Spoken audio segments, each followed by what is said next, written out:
people of the internet. My name is Udwar Jagero, and this is Dialogue with Jagero with the beautiful Filgona Oyuga. We are talking about women. We are talking about culture. Yes. You thought I was going to forget. Yes. All right. Why are you so passionate about culture, by the way? I'm passionate about culture because, of course, I'm African. So I'm passionate about African culture, African tradition. And lately I've been feeling like we are really regressing. Because at this point, we should have evolved some of the cultures that are not serving us. And at this point, we should not be using culture to put down women. Yes. You think that culture is being used to put down women? Yes. Remember the case we are recovering from in Kisii, where this woman went to bury her husband, and then it became a whole debacle where she was being forced to swallow soil from her husband's grave. She was locked in with the husband's body. She was being flogged at the funeral. And I think for me, what stands out so much is a lot of the silence around that that issue. I expected a lot of uproar. I expected a lot of noise from women leaders. Going even closer to that place, I expected even the women representative radio silence. So it is actually other people on the internet really pushing for justice. And I'm even worried that it took for that video to get online, for people to get enraged, for something to be done. Because if you're having a funeral in your village, the chief knows. Standard. The chief knows every funeral that's happening, everything that's happening in the village. Why did it take for it to go online for something to happen? Because the chief should have already known what's going on. That just shows you how much we condone in the name of culture and is actually abuse to women, and I'm sure to children as well. Yes. Well, today I think we should be talking about dowry payment, we should be talking about burial rituals, and obviously inheritance. Yes. Should we start with inheritance? That is the one that I'm very passionate about. Why are you passionate about inheritance? Are you a sindikiza? I think that inheritance was well intended. Yes, I think so. From the very beginning, but then at some point it became very problematic for a lot of people. Yes. So, for example, one of the things that I've always wondered is that my brother died, I think, 3 years ago. Oh, Paul. Yeah, and left a wife that is not even 30 yet. Oh, yeah. That's a very young wife. Yeah. A very young wife. I think 29, or I think she's just about early 30s. Oh, dear. Yeah. So she was widowed very young. She was widowed very young, left with 4 children. Oh. Okay. So the thing that has been going on through my mind is that, okay, what does now culture demand of this woman? Yes, and all right? of you as the family. Yes, and us as the family. So, like, is she supposed to bring a man into the family and stay with her and stay with him in my brother's compound? Is she supposed to get a jakabondo and, put stuff together? And say that, and call me over and tell me that Ken, as they call me, I have gotten a jakabondo or a jasiaya or a whatever, and now I am thinking of leaving to go and start a family with him. Okay? And I'm just wondering, the question that a lot of people in my village are going to ask is that where is he going with Olo's children? All right? Yeah. So they will ask her, okay, if you want to go, you leave the children behind. But if she leaves the children behind, then who takes care of those children? Does she leave them in the homestead? Do they start to cook by themselves? And some are as young as 10 years. Or what happens? And the other thing is that he calls me and tells me that now I have gotten another guy from Huku Kisumu that has decided to come so that we stay together here and we take care of the children. I don't know how that would work. Yeah. The thing with culture, and I think that's what we should always remember, is culture is not static.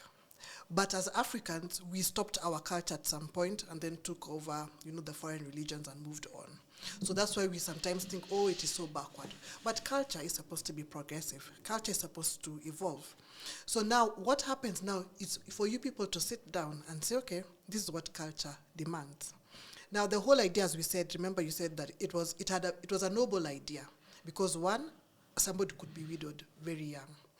And here you are, maybe, and those days they got married pretty early. So maybe you're 25, maybe you don't even have children. Mm-hmm. And here now this person has gone. So you are given an option, either to, your whatever could inherit you, your brother-in-law or the cousins, you or Chemoko. Yes. would be able to inherit you so that you could, because again, you are a young woman. So being a young woman, your blood still works. Somebody said, podaringo. You are still, podaringo. Yes, you are still working. So then you would be able to be looked after sexually because sex is a human need. Mm. Yeah. So then you'd have a father figure, a husband, protector, provider, whatnot, in the home, isn't it? And the whole idea was, let's not let our children, maybe if she had children, for example, go and be scattered elsewhere. Because again, remember, Luo culture, for example, says that, there's a part that allows, if I met a man with my children and he pays dowry, he picks me with my children and they become his. So you don't want your seeds gone. You want to keep your seeds. So you are looking for ways in which you'd be able to keep this young woman, for example, in the home. If she was an older woman, she was being inherited for protection because now you're old, maybe your children are doing whatever it is they have to do. Sometimes your roof is leaking, sometimes, so you still have a husband because remember, you married a clan, you married a whole family, you didn't marry one person. Mm. So now, as it went on, it changed and people became greedy and you find somebody who wants made it a profession. Jater made it a profession that his work is going around sleeping with women because actually that's what it became. He just went around from homestead to homestead looking for widows to sleep with them. Or one of the Jater I saw in my village was that, and then I used to talk about him a lot. Mm. He had a bicycle that was was kengle. And so my Dana used to say, "Nija cage, So one of them is actually is sex. They're looking for sex all over the place. Yes. The other thing that was very important that was very important to them was the food. Because you don't cook Jatera a lot. He does not take strong tea. He does not take mboga. Yes. He does not take uji. Yes. You want just nice things. Yeah. Things with a lot of oil and whatnot. It was so bad that Jatera would eat even more than the children. Yeah. He would come first. And I think that's now where it became corrupted because I don't think it was supposed to be a business. It's supposed to be in-house business. If somebody is widowed in my home, it shouldn't be a that type of business. But you see, that's why even Jateri is almost despised. Because it's not something dispersed by who? By people. The way, even though you're saying, and they never have, nothing good ever comes out of this business of theirs. Because Jateri is usually some village failure. Yeah. With this useless bicycle and his torn clothes. And I don't know whether he collects curses or what happens, but he's never somebody. Yeah. So now, then that became a problem because then now, with the coming of HIV/AIDS, it became such a problem. That because of that, do you call it that application or that modification or whatever it is, that bad part that was put into it. But now when it comes now to you, so now we come now to you and we say, okay, now we have this lady. I think these are just open and honest conversations that people should have, and then you create solutions that work for you, because sometimes like you're saying, it's unique because you can't leave children in a homestead by themselves. Yes. But how many times have we seen maybe somebody's widowed and she decides to move on with her life, maybe gets another man. She might still go with the children because they're still young, they still need their parents. But who's to say that she can't still say, but that's your uncle. you can still talk to your nephews and nieces. You can go and pick your nieces and say, it is April holidays, give us our children, we want so that they know we keep that bond. It is Christmas, everybody's coming home, bring our children, or here's fair, send our children. You understand? Where it is clear, it doesn't have to be acrimonious, it doesn't have to be anything that... even want to speak in Luo. You are.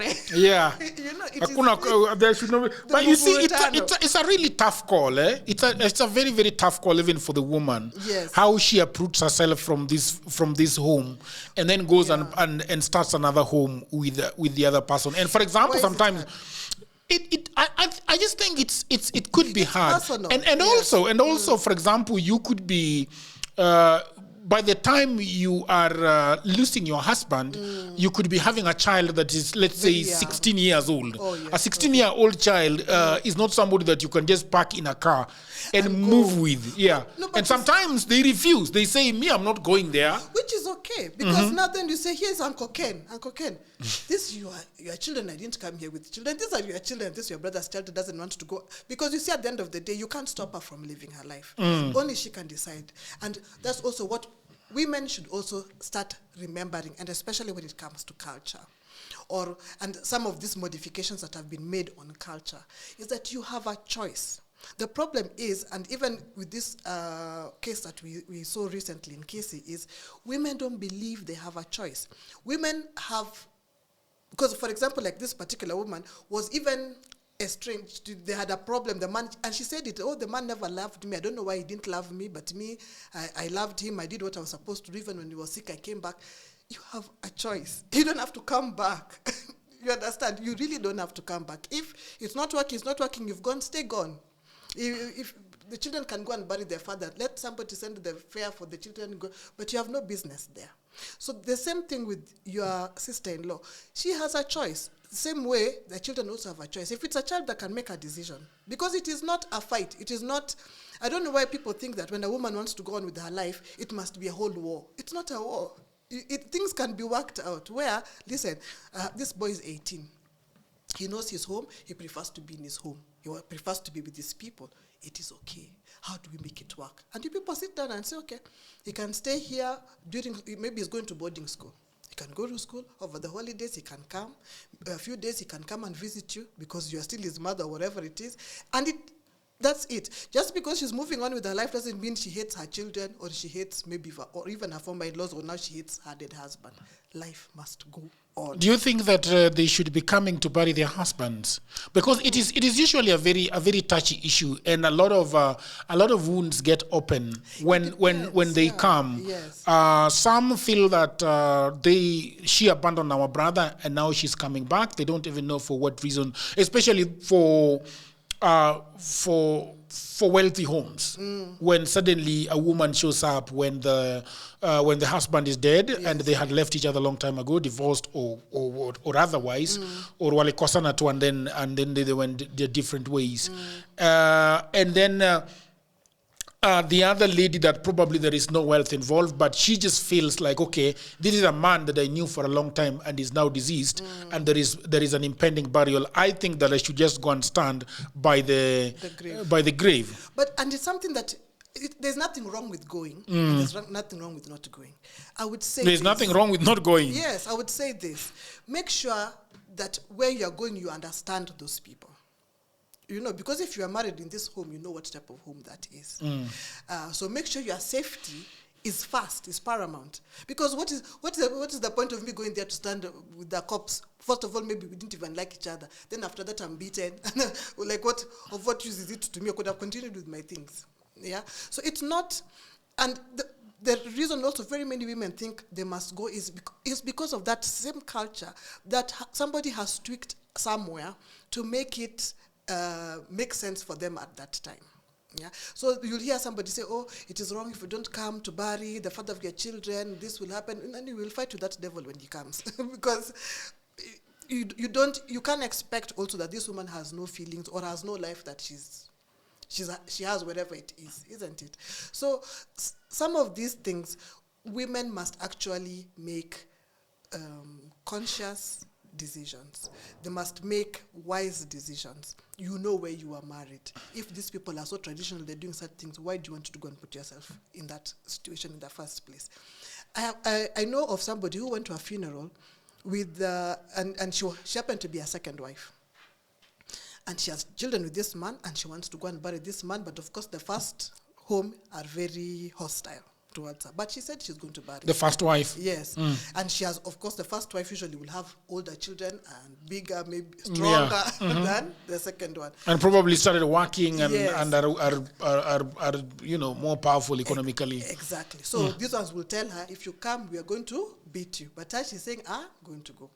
So what she does is she gathers her people and her friends. Because again, one thing also I don't understand is, why you go to a funeral by yourself?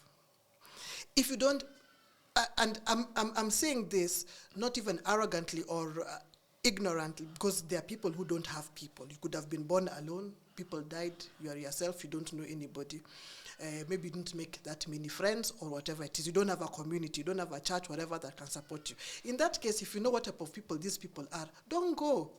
You can go later on when there's no crowd. Yeah. You know, you can wait to this Saturday. There are very many people, but next Saturday you'll only go to the home and find your mother-in-law or something. Yeah. Go and stand at the grave, pay your respects, and go. Think of your safety. Yeah. You understand? Yeah.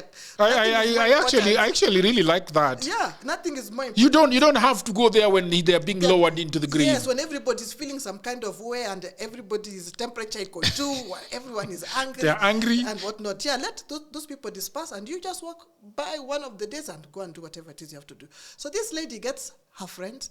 They get into a matatu, friends and relatives. They arrive on the day of the funeral, because the body had left here, so they arrive on Saturday, maybe at around 9:10. So they've already started the speeches, the nanos and whatnot. So they sit quietly at the back. Then the body is lowered. As the body is being lowered, the matatu they came in has already turned and started the ignition. Yeah. Yes. And this woman threw soil and ran, and everybody ran. The matatu already started going. They ran after it, entered and left, because the village people and what is wrong? They wanted to beat them up. Yeah, they wanted to beat them up. For what reason? Because now the first wife had decided this one had stolen her husband and bewitched him. That is why he could not. Everybody comes up with something at that time of pain, grief, and maybe just bad manners. So now for her, if you can pull such things, because I always say a woman must always have some type of madness and mischief. You must be able to. What do you mean by that? What she did, that type of whatever, because you must always find a way of going to do what it is that you need to do. Do you feel like women are always finding ways to survive, creative ways to survive in life? You must. We must. And if we don't, if we keep quiet, if we are docile, if we are accepting of everything, then the case of these cases are now a lot, where you have not been with somebody even for 10 years. Then one day you're called, bwanako amekufa. And you're just like, bwanangu mgani.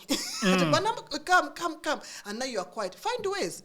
You are called, because sometimes, again, remember, the people enforcing tradition may not only be from that side, even from your side. You might have uncles who say, hi, you must go. Your father is also saying, it has never happened, you're not going to embarrass. You find ways. You're called, somebody said, oh, sorry. You put off your phone and you get lost. Nobody can find you anywhere. Get onto a bus, go visit your friend in Kampala, or go to, to somewhere in the coast. When the husband is died. Yes. Because everybody's looking for you, and maybe the pressure is a lot. Why do they?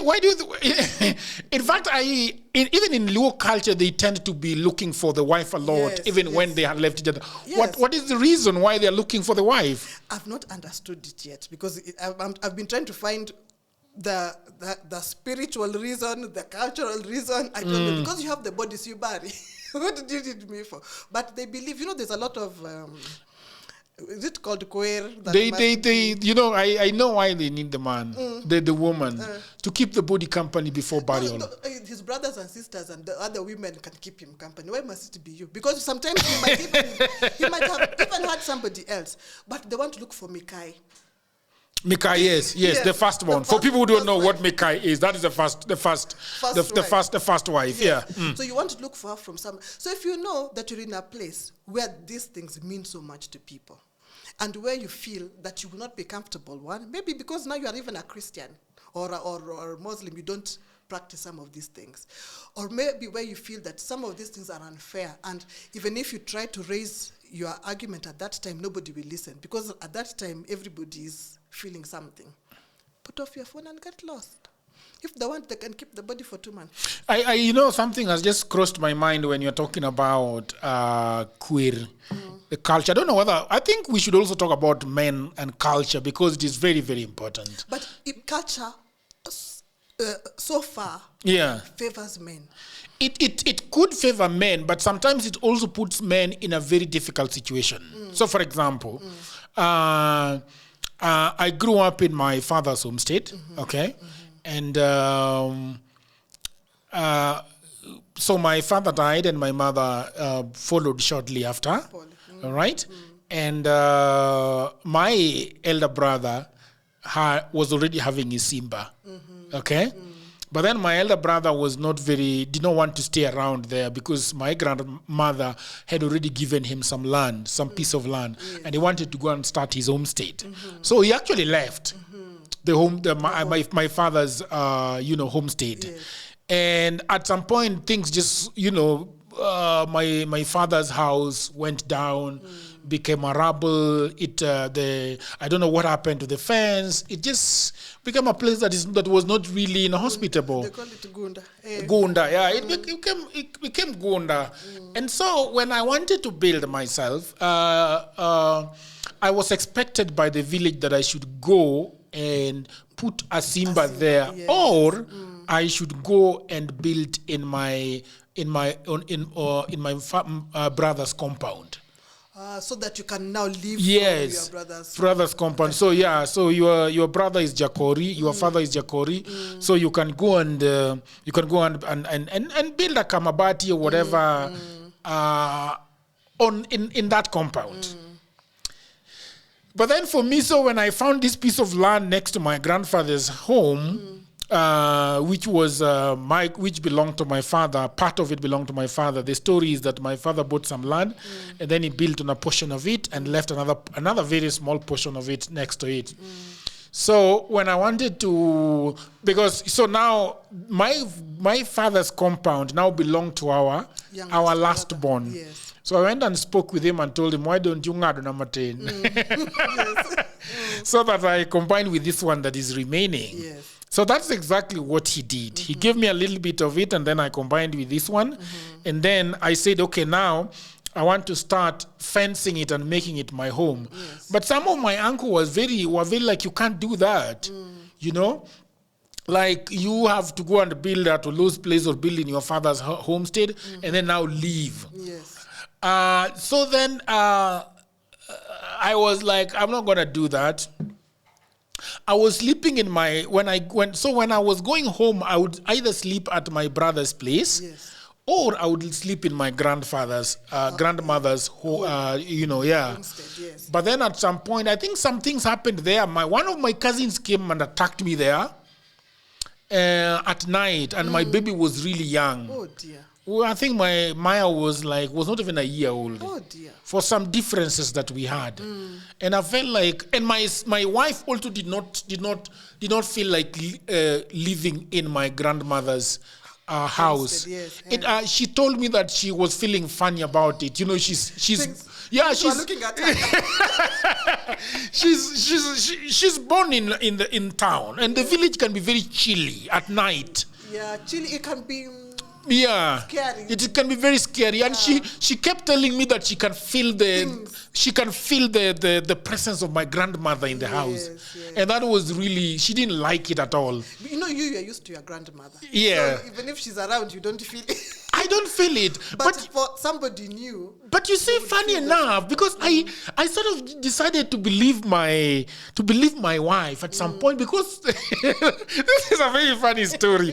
At some point, because our last one was also not having anywhere to sleep, yes, and was sleeping there. There's a time he told me that he was sleeping there, and then somebody carried him with the bed around the bedroom. Yes. My grandmother's bedroom. Yes. When I took him and told my wife that story, she went, "I told you." You said that yeah. I told you. Yes. But then my brother, who is now deceased, came back and told you, we need to Congo no. Bago Congo. It was alcohol. But it was my grandmother found it very strange. So anyway, I was in a hurry to get out. Yes. And for some reason I didn't want to build a home in my brother's compound. Yes. So do you know what I did? I went and built inside the home that I had. Yes. And did anything happen? You see? Yeah. So I started with a shack. Nyumba ya mabati. My wife hated it. It was really hot in December. Yes. Like really hot. It was extremely hot during the day. And extremely cold at night. So she hated it. But then some of my uncles were like, what I did was really wrong. And I should not have erected a home. Especially without them. Because you have to carry the axe, you have to carry the wood. There are some cultural things that have to happen before you actually build. Yes. So they don't come to my place. Which I think is okay. Because coming to your house it costs much these days. So I think that even men sometimes, but I think the women suffer some minor inconveniences because you see, like for that, it's not life threatening. You know, it didn't threaten your life. So somebody saying they won't come to your house, it's just like because I can imagine if God forbid it is my sister-in-law that would have left, there would be a woman in that homestead today. Yes, very quick. You see, so for women, it costs a lot. It can cost you your life. It's a financial issue also. You can even add mental health, because now imagine, like, for this woman who was put in a room with her dead husband. I can imagine. Yeah, and do you know in Luo culture they used to sleep with the maiti? Yes. Do you remember that? Do you know that? I know that. I read that, but I don't know which. It's not, because the article I read. My father used to keep this weekly review. There used to be some magazines called Weekly Review, and I read that from the Luos in Uganda. No, this was an article written by somebody from the Luos in Uganda. But then it had some. It was not anybody who slept with the corpse. They would get a madman and paid that madman. But you see again. Do you know why they were sleeping with the corpse? Is it somebody who didn't get married? I'm trying to remember exactly what it is. Actually, I should have checked on that. But I will check. But you see now, like, for example, things like those. You know, maybe at some point it made sense to somebody. You know? But now, because we are thinking and we are evolving, we can say, hey, guys, this doesn't make any sense. And you scrap it out. And that's what what's supposed to happen with culture. And you create a new culture, isn't it? The same way we are saying, FGM is not right.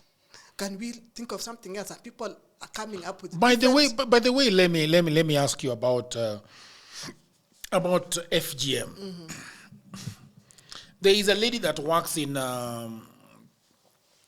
those far off places in Kenya where they do FGM, and she was telling me this extraordinary story. That, you know, when I come to Nairobi, the conversation completely shifts. And when I'm there working with these NGOs, as a matter of fact, she told me that, by the way, Jagero, we as an organization are just going there because we have funding.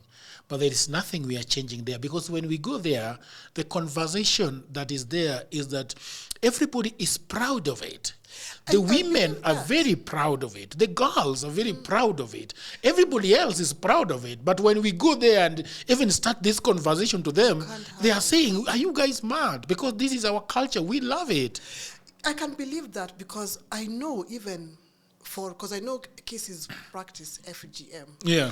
And there was a time there was a lot of chatter about even those who go abroad coming back for that FGM. Yes. So it's crazy. I don't know where now. Okay, because when it comes to that, now it becomes strange because I think it's wrong, but this woman who's going to go through it thinks it's okay and wants to go through it. Yeah. So then now what happens? So imagine somebody coming from the United States to come back. Yes, because it's illegal there. So you come and do it. Is it illegal? Yes, and I think even I think there is nobody who is gonna appeal. There is nobody who will do it. Yes, yeah, but in the States it's easier to make noise. Is it illegal? It is illegal. Well, how did it become illegal in the United States? I don't know how it is illegal, it? but it is illegal and it's done hush. There are so many Is it illegal in Kenya?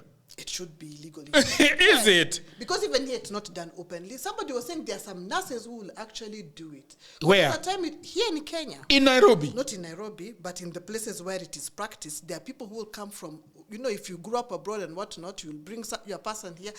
Even in the Somali community. Let's ask ChatGPT if it is legal in Kenya. Sindio? Yeah. I hope that you are enjoying that episode, people of the internet. Everybody says there is no job, and that is true. Also, that was me 10 years ago.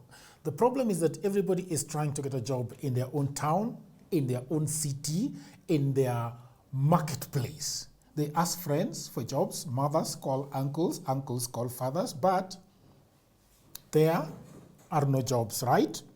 Let me tell you what no one is telling you. Jobs migrated online. What I actually mean is there are many, many jobs around the world and there is no one to do them.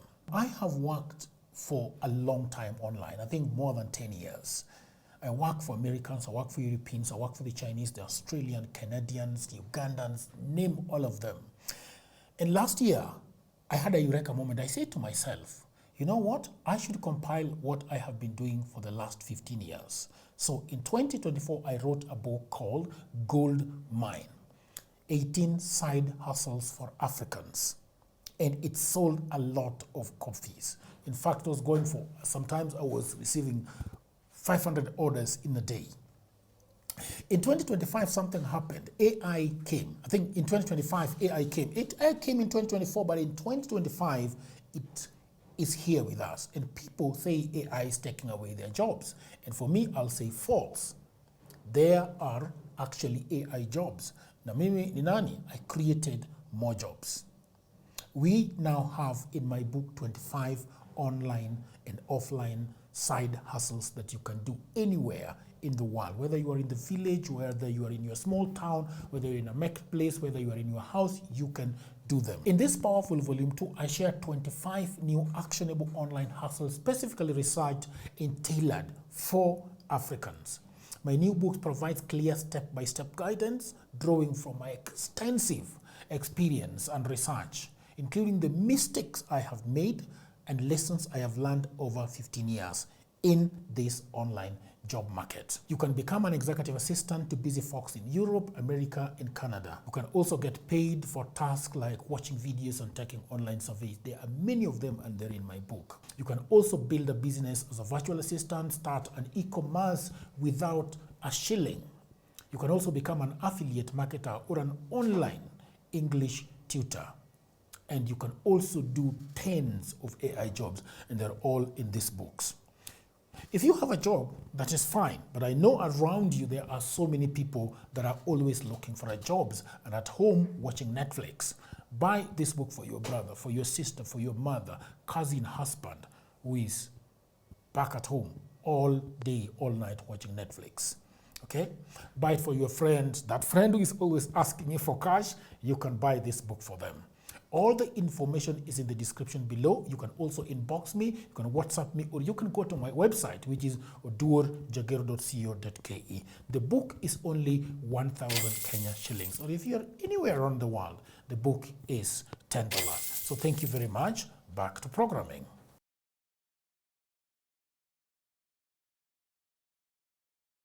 Okay. But I don't think it is. If it is, I don't think it is.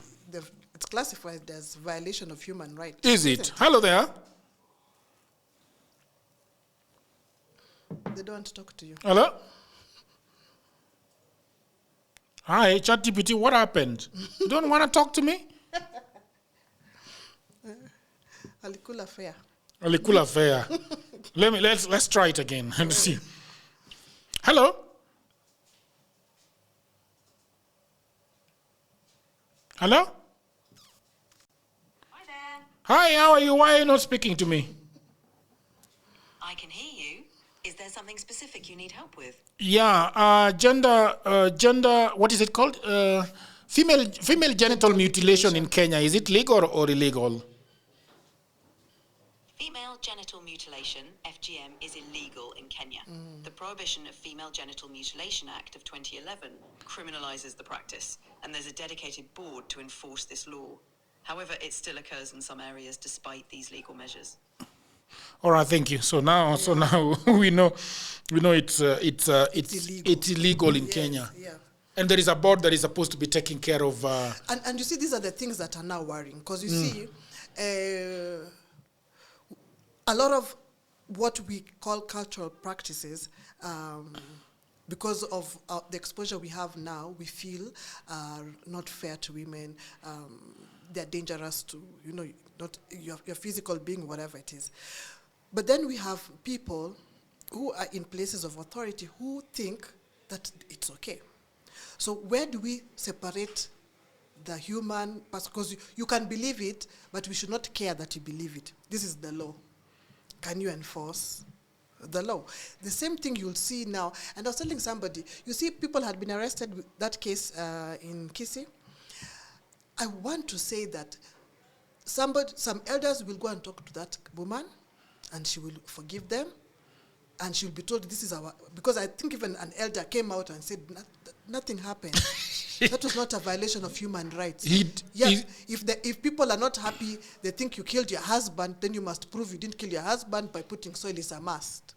Meanwhile, the person died. There was a road accident that people witnessed. And other people also got injured and died. Yes, but no, you killed that your husband. The other ones are collateral damage. Those ones, maybe, I don't even know. I wish we had all these powers people think women have. It would be very nice. We'd be killing a lot of Do people men. think that women have a lot of powers? Some people say women are witches. No, yeah, that's the only time an African believes a woman is powerful. Really? When she now is a witch. And that witch now must be killed. If I'm powerful, I'm so powerful, I'm a witch, how is it that you can still kill me? Because by the time you can still kill me, then I have no powers. By the time you're telling me I'm coming to kill you because you're a witch, my powers should take effect quickly. I kill you to protect myself. But I can't do anything. So that should tell you something. So that's the only time African men believe a woman is powerful. She's a witch. Because it's easier to somebody said, before a hyena eats one of its cubs, it accuses it of being a goat. So that's the only time now I'll accuse you of being a goat so that I can eat you. I can eat you. So you're a witch so that I can kill you, or I can flog you, or I can, So this culture conversation really has to happen. Women, because we are our children's first teachers, we should take actually that role very seriously and have conversations around culture and then pass on information that helps us, because the only way we can help, it's good now for us to shout, but my best bet is to educate my son. Okay. Yeah. Can we talk about dowry then? But buying women. No. The other day I told somebody that you were so upset. I asked him, "Well, you want to buy a woman?" Okay, it was in jest. But thinking about what you said, does it make sense in some quarters? When people start using it badly, like, for example, somebody said in the comments, again, I'm drawing a lot from this recent because that's fresh in our minds. Yeah. Somebody said in one of the comments that, if a dowry was paid, then those people can do with her whatever they want, as they please. Yes, but dowry was not it wasn't a price, a purchase. Because remember, in a lot of African tradition, there was no end to paying dowry. I think I disagree with you. There was no end. People I think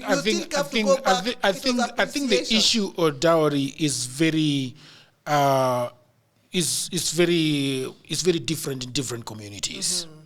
All right. So, for example, I had a friend here in Nairobi. We went together to All Saints Cathedral Church. And then he got this Kikuyu girl that now he wanted to marry. Okay? I'm just going to talk about how the process went yes. and how it did not happen. Okay? So when you like a Kikuyu girl, you have got an intention of marrying them. You go and speak with the parents. For introduction. Yes, and then there is something they call rurashio. Rurashio is where you go to the girl's home and you introduce yourself. But the funny thing about the Kikuyu culture is that it is the man that is supposed to take care of everything during the rurashio. You buy the meat, you buy the sufuria, you put up the tent, you hire the chairs, everything, all the way to toothpick. It is on the man. When you arrive there, they will give you a price to pay. They will say how, Maria is having a PhD in whatever. They will tell you this and that and this and that. And then they will tell you, okay, give us 1.5 million. Okay, and if your people ask why the price is so high, they will tell you all the things that they have done. And so this is a premium person, You have to pay premium price. You have to pay premium price. And then this gentleman, they stuck at 900,000. You see, and they bring these wazis that are very hawkish, and they our taki kelele. They will tell you, want a woman, you don't want a woman. We are giving you at this price. You go out and discuss with your poor family members how your proposal. Yes. So it is like the way we go to the to Nini Chiromarduk in the village, and then we do this and then you say no, take this one. No, take this one, and then it's something that can go on and on even for 4 hours. Yes, you see, even longer. And then at the end of the day, this gentleman said, "This is a transaction that don't want to be part of." He told his wazis that because they were on there was a what is the word? They reached a junction or a crossroad where nobody's agreeing. So he called his waze aside and told waze, I think we should go home. Yes. And then they got into the car and drove to Nairobi. And it never happened. It ended there. So if you look at that, and a lot of people do that. I've heard that. But you see, let's go back to the origin of this and how it was done. Because most cultures, there's some things that are almost the same.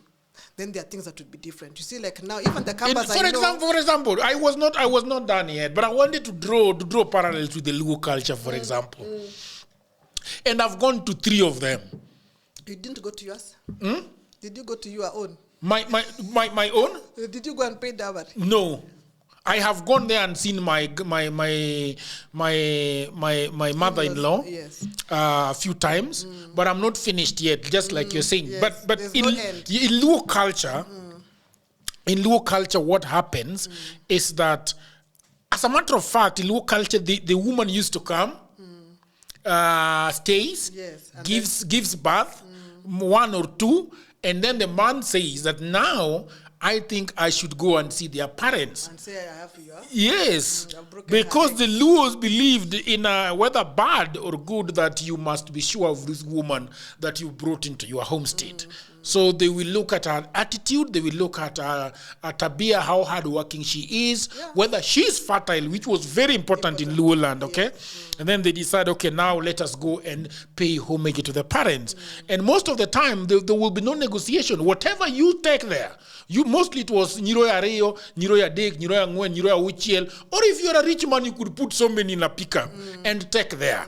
And nobody will tell you, Nibuana, why are you just bringing 2? You're bringing. You see, so and then Wakamba here, you just take a few goats. Is it 2 or 3? But I think you're the ones who go and cook as well. Yeah, you're the one who goes and cook. Yeah. Anyway, so go back. I just wanted to say that these things are very different. No, there are some things.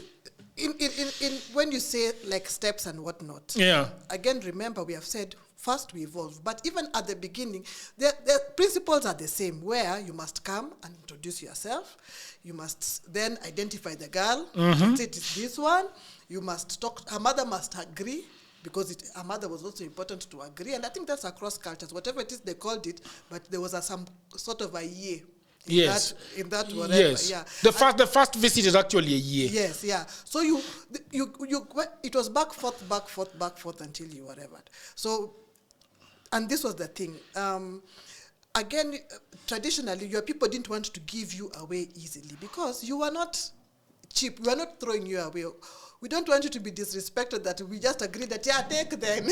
Yeah. But now we're even almost begging you to take whatever you have, cut some small paka somewhere. Yeah. You know. So there was that back and forth. And it was always agreed that it was in jest. Because by the time that man was coming to your home, in fact, I think I watched this on TikTok. There was an old woman, Luo woman, who was saying for her when she was getting married, she's a grandmother to that TikToker, that for her when she was getting married, she was called and asked, "Do you know this man?" And she said, "Yes, I know him." "Do you know why he's come?" "Yes, I know why he's come. Talk to him." So you see now, she has agreed. So even if we are going to push him, because we wish her well, and maybe we know this family because we've also done our own research and known this is a good family. There are no witches, there are no night runners, there are there's no madness, there's no that type of thing. There are no murderers, they're in good standing. We like them. So even if we will get into negotiations, it will be push and pull, but we know the end result is we must come together because these two have accepted each other, and for us, we have also accepted. Now, when we come to this day and age and we use your friends, I want to say he was not Kikuyu. He was not, yes. Yes, you have not told me, but I've already told you. I want to say he was not Kikuyu. Yes. The problem we have now is we meet in town, and then we must also appreciate we have gone through a lot as a country, from the beginning, quote unquote, of the country when they said this is Kenya in 1963 to now. We've gone through a lot. As different tribes, different cultures. There are times when we have not been sure about each other. We have been suspicious of each other. We've hated each other. We've killed each other. So now, you have met in town and have fallen in love, and then you come home, and you are different cultures. What people should appreciate is the older generation might not be as open as we are. So these people are just saying, hey, those people who we hear eat snakes, those people who we hear sleep with dead bodies, they have witchcraft, they stay with the bodies for 3 weeks, I don't know what, we can't do that. So you're having a situation where they were going to make it as difficult as possible. And the reason, and the fact that the person went and even the girl didn't run after, because we've heard of those cases where they refuse to agree and the girl says, "Ay, shauri yenyu." Me, I'm gone. I know of a case, this man told us this story. Yeah. And it was very interesting because his mother is from somewhere in Embu, I think, Central. And the father would come from our side. And by the time they were getting married, there was that village in the central part had never seen that type of marriage. They had never even seen somebody from that side of the country. So, of course, when this person came with his people, these ones were just not going to make it easy. And it was just back and forth until these people were like, no, what nonsense is this? But this girl had one uncle who was on her side. And so when these ones were upset and they were getting their things and going, that uncle went to the young man and said, do this. Go and wait at that shopping center. The girl is coming. What you do, make sure you give birth quickly so that now we can't even come and take her and give her to somebody else. So you take her, immediately give birth, it will work out. So at night, this girl, out of her father's home, went to the center where these people are waiting for her. They went. Got their babies very quickly. And when later on, these people came and said, oh, these people are actually good people. They're living well. Our daughter is okay. They have given birth to children. It's okay. There's nothing wrong. Then they were now able to do all those rights that they had not been able to do. So all these issues cannot be placed on certain people. There's a lot that goes into it. The two of us, do we want to get married? Are we sure this is what we want? Because most cases, if you really want each other, how many cases have we seen? I did engage, I don't know whether, I think maybe by the time this comes out, I hope hers would have come out already. But it's this lady who has, I think I can say it was already done in public.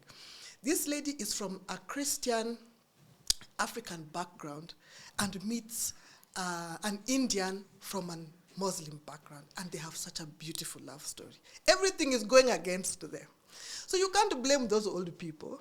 You can't blame the culture, because those two people are the foundation. They must have decided they want to stay together. And if they couldn't stay together through that, it's good they didn't stay, because they wouldn't have lasted. Yeah. So we cannot isolate culture and say, here it is bad, because culture only works when we practice it. The problem that I have with because a lot of people have always said that women are disrespected because of culture. Yes. And one of the cultures that has made women appear to be objects and appear to be products wherever they have been married to is the issue of dowry, that men go and pay a few cows, Yes. and then now come and decide that they own this woman. Yes. And it has been documented several times where men are saying that I bought you. Yes, yeah. Right? That's true. So then in today's culture, because people used to say that I went to their place and took a woman. And so the reason why I'm paying a dowry is because I've taken a woman from their place. But then you realize that somebody is living in Westland and another person is living in Kawangware, and they decide to go and live in Lavington. Nobody has gone to anybody's home to pick the woman. Yeah. So I don't know, because then if you want to protect women, then you can say that this one is making us vulnerable. No, because there's so many people who have taken women, different parts of the world, didn't pay a shilling and treat them like shit.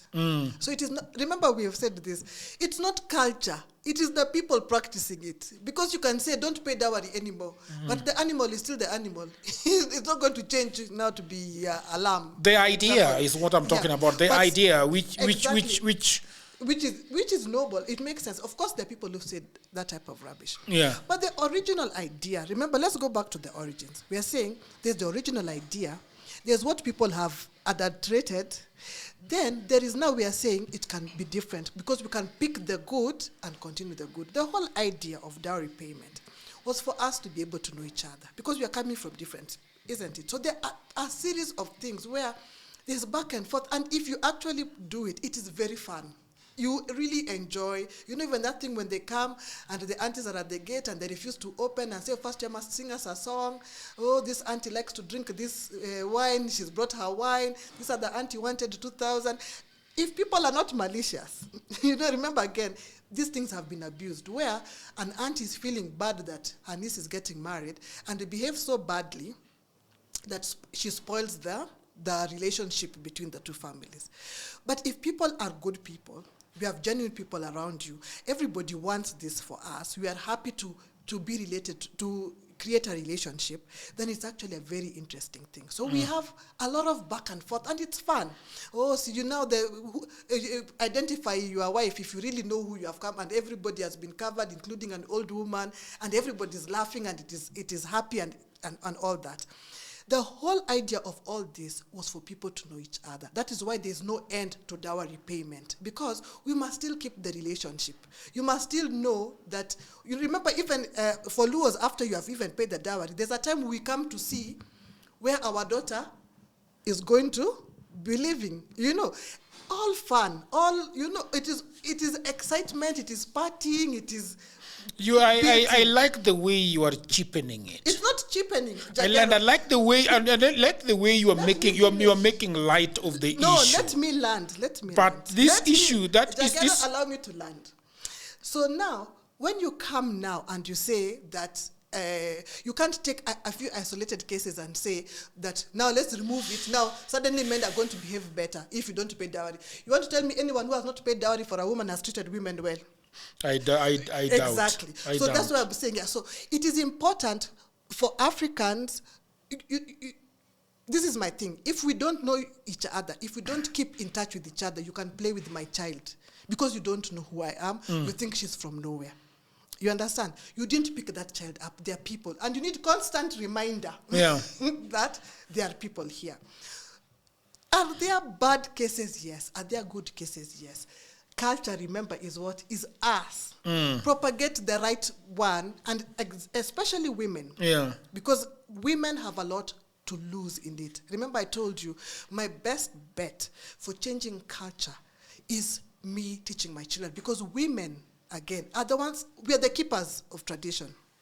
Because where do you learn most of these things? From your grandmother? She's the one who's going to be telling you all the stories. From your mother, when you're sitting with them by the fire. So if she is has already been brainwashed into thinking women are nothing, then you're in problems. So as women, leave even now, Jagger, whether you like dowry or not, really we don't care at this point. We want women to decide what it is that we're going to teach our children. Because we are going to be the ones propagating this culture. Yes. The proponents, I like the way you are making it look like fun, but It is. I think on the ground it is not. It's not fun. But it should be. As you talk about it. But then I want to ask you a question, because then this is, I think sometimes we talk about these things until it hits home.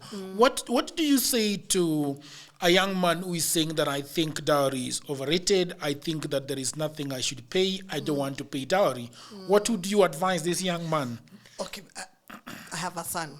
Yeah. Who's a young man. Yes, He'll yes. be 20 this year. Yes. So maybe in another 10 years, I hope, not less than 10. I want them to reach 30. That's when.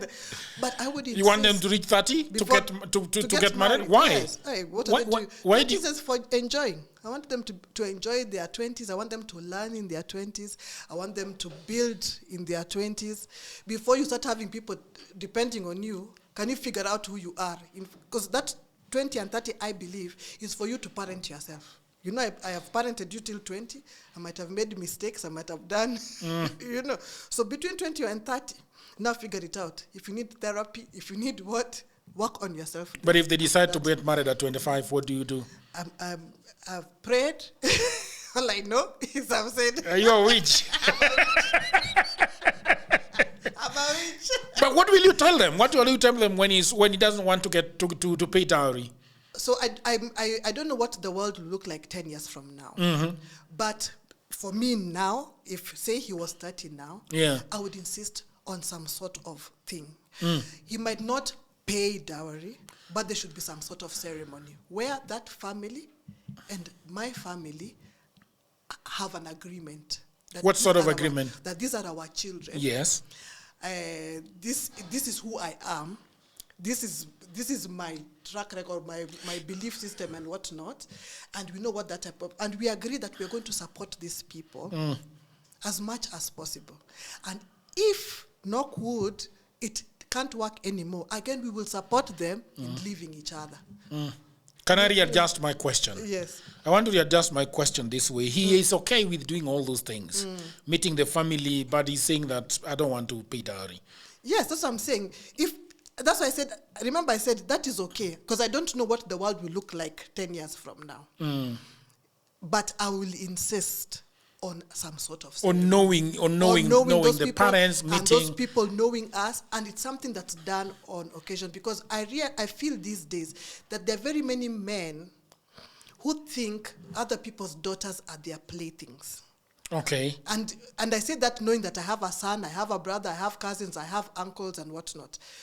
But we should stop being comfortable with thinking women are there for men, with thinking women are playthings, with thinking women should just be moved around. That is somebody's daughter. But also, when you say that, you say something else without knowing it. What? That women are not making their decisions. Yes, no, I'm not refusing that. Because when you say that men are moving women back and forth, you are not. No, remember I told you already. The problem is with culture and why it hits us the way it does. It's because for us as women, if I have a wrong, if I have that The culture I'm moving is the culture of a woman must be quiet, a woman must do anything a husband wants, a woman must whatever. Remember, I'm the keeper of tradition. Yes. I will pass it to my children. I will tell my son, this is what is supposed to happen. I will tell my daughter, this is what you're supposed to do. Remember, I've been insisting. That is why for women, it is so important that you wake up and say, this is wrong. Because remember, even this girl who was going through all this in Kisii, apparently she didn't go alone. She went with her mother. You imagine right now, your Maya coming to tell you she has been estranged from her husband, who mistreated her. Finally, she's away, she's looking after herself and her children. At he's dead, he's going. Would you tell her, okay, go? No, but what I am saying is this conversation seems like it is in this whole scenario and in all this situation that it is the men that are moving, that are talking, and it's the men that are making decisions. But we also know there are so many women that want to get married. Jagaro, you're refusing to listen to me because you're here. No, is it here? You're refusing to hear me. I'm saying this. Yes, men make decisions, but those decisions only. I'm talking about women also making decisions that they want to get married. The decision they have made. And so it is not. It is not that a man is saying, "I want to marry. I want to marry Felgona." Sometimes also Felgona is giving pressure that I want to get married. The way you guys, you women sometimes give pressure. Pressure men within this city to get married. Name the women you know who pressure men. Don't put me in that bad water. Don't talk careless. You are not listening to me. You are not listening to me. These are outside the declaration. This is what we must agree. Yes, true. Two people come and agree to get married. And that's what I'm telling you. And that's what I'm telling you. That most of the time, these parents and the culture and the people and the society just think that it's the man that wants to get married. And therefore, all these things are put upon the shoulders of the man. No, two people decide to get married. Yes. The man can say, and the woman. How come the woman just quiet? No, the man and woman can say that for us, we don't believe in dowry, isn't it? Yes. Or for us, we don't believe in church even. Because now Christianity has become part of our culture, isn't it? Can also say, me, I don't believe in wearing white dress and walking to the whatever. To the pulpit. To the pulpit. Yeah. And that is why we sit down and say, okay, this is what we are going to do. As this family and that family, this is what you don't want to do, we will support you. And this is how our support looks like. The other family will say, okay, even us, we will support this, how our support looks like. Because remember, we have said, the two families, these two people want to be together, and they must really want to be together, because sometimes the two families might not agree. The best case scenario is that both families can find a way of coming together and supporting this union. Sometimes it happens that these two people want to be together so badly, the families don't want to be together. They start off together. Then later on, the families come together when they see that they are continuing. Sometimes they never come together, isn't it? And sometimes the relationship doesn't work because the family doesn't come together or the cultures are different and whatnot. So, and as much as, in fact, if it's anybody who's making light of the situation, I think it is you who's making light.